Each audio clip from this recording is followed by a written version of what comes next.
અંકલેશ્વરના સ્ટેશન વિસ્તારમાં પ્રતિન ચોકડી વિસ્તારમાં આવેલી ગુજરાત જનરલ સ્ટોર તથા મોડર્ન સ્ટોરમાં બીડી ઉપર તથા તમાકુ ઉપરના પેકિંગ ઉપર કેન્દ્ર સરકારના તારીખ 1/12/2022ની ગાઈડલાઇન્સ મુજબ ચિત્રાત્મક આરોગ્ય વિષયક ચેતવણી દર્શાવવામાં આવી ન હોય તેવો જથ્થો વેચાતો હોવાની બાતમીના આધારે અંકલેશ્વર બી ડિવિઝન પોલીસે દરોડો પાડી બીડી તેમજ તમાકુના ગુટખા સહિતનો કુલ ₹82,000 ઉપરાંતનો જથ્થો જપ્ત કર્યો હતો।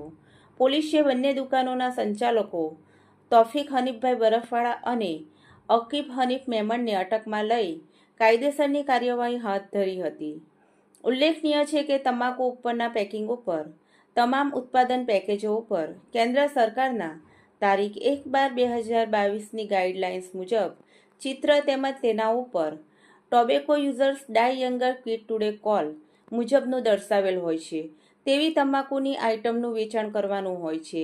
આ કિસ્સામાં તેનો અભાવ જોવા મળ્યો હતો।